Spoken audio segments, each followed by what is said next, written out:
বন্ধুরা, উনান ধরিয়ে আমি কড়াই বসিয়ে দিয়েছি। তার আগে আমি ভাতটা বানিয়ে নিয়েছিলাম। এবারে কড়াইটা গরম হতে সময় দেবো। কড়াইটা গরম হয়ে গেছে।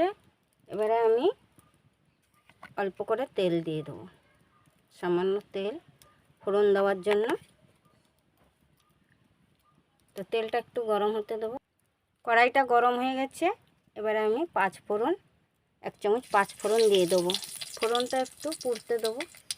ফোড়নটা পুড়ে গেছে। এবারে আমি এই যে মাছের তেলটা, এই তেলটা দিয়ে দেবো।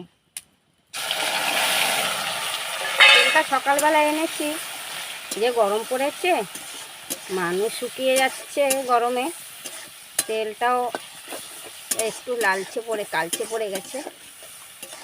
তো তেলটাকে আমি এবারে একটু ভাজা ভাজা করে নেব। এবারে আমি এর মধ্যে অল্প করে নুন দিয়ে দেবো, প্রয়োজন মতন দিয়ে দেবো, অল্প একটু হলুদ। এবার এটাকে আমি তেলটাকে ভাজতে থাকবো।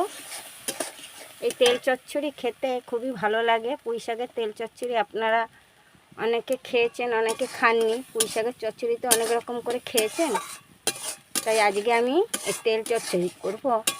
খেয়ে দেখবেন, খুবই সুস্বাদু, এটা ইউনিক। তো এবার আমি তেলটা ভালো করে ভেজে নেব। দেখুন বন্ধুরা, তেল বেরিয়ে এসছে ভাজতে ভাজতে। এবারে আমি এই যে পেঁয়াজ কুচিয়ে রেখেছি, এখানে আমি ছোট ছোট 3টে পেঁয়াজ নিয়ে নিয়েছি। আমি আমার প্রয়োজন মতন পেঁয়াজ নিয়েছি, প্রয়োজন মতন সবজি। এবার পেঁয়াজটাকে একটু ভাজা ভাজা করে নেব। পেঁয়াজের কাঁচা গন্ধটা চলে গেছে। এবারে আমি একটু 1 চামচ রসুনকে একটু দরঘষা করে নিয়েছি, বেশি মিহি করিনি। এবার এটাকে আমি দিয়ে দেবো। এই রসুনটা দিয়ে, যেহেতু তেল একটু তেল গন্ধ করবে, ওই জন্য পেঁয়াজ রসুন দিয়েছি। আপনারা চাইলে দিতে পারেন, নাও দিতে পারেন। সামান্য উপকরণ দিয়ে, সামান্য মশলা উপকরণ দিয়ে আমি এই তেল চচ্চড়িটা করব পুঁই শাকে। তবে একটু আরেকটু ভালো ভালো করে ভাজা ভাজা করে নেব। তেল পেঁয়াজ রসুনটা ভালো করে ভাজা ভাজা হয়ে গেছে, দেখুন তেল ছেড়ে দিয়েছে। এবারে আমি কাঁচা লঙ্কাটা শিলে একটা ঘষা দিয়ে দিয়েছি, 1 ঘষা। এবার এর মধ্যে দিয়ে দেবো, দিয়ে ভালো করে নাড়াচাড়া করব।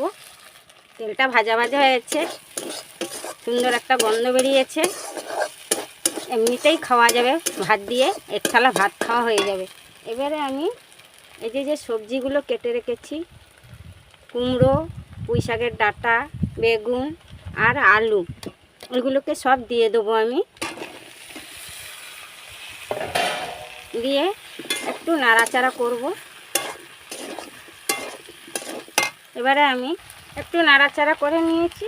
এবারে আমি 1/2 চামচ হলুদ দিয়ে দেবো। তেলটা ভাজার সময় একটু অল্প করে তেলের জন্য নুন দিয়েছি, এবার প্রয়োজন মতন বাকি নুন দিয়ে দেবো। দিয়ে ভালো করে এবার এটাকে একটু ভাজবো। তেল চচ্চড়ি, পুঁই শাকের তেল চচ্চড়ি খেতে খুব সুস্বাদু। যারা এই ধরনের রেসিপি খেতে ভালোবাসেন, তারা শীত, গরম, ঠান্ডা যেমনই হোক খেতে খুব ভালোবাসবে। ভালো করে নাড়াচাড়া করে এইটাকে আমি ঢাকা দিয়ে ভাজবো। ঢাকা দিয়ে সিদ্ধ করব। তখন আবার ঢাকা দিয়ে দিচ্ছি সিদ্ধ হওয়া পর্যন্ত। এই রান্নাটা বাঙালি রান্না, বাংলাদেশের রান্না।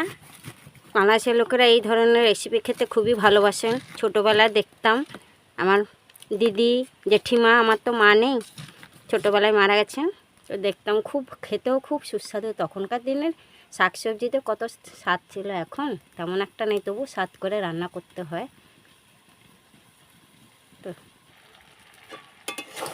সবজিটাগুলো আমার ভাজা ভাজা হয়ে গেছে, দেখুন কড়াই থেকে তেল ছেড়ে দিয়েছে।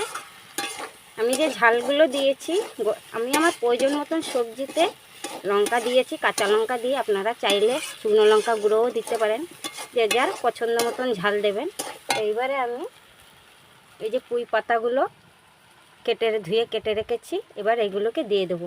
সবজিগুলো যেহেতু অর্ধেক ভাজা হয়ে গেছে, এবার পুঁই পাতাগুলো দেবো, দিয়ে ভালো করে নাড়াচাড়া করে নেব। নিয়ে মজিয়ে নেবো।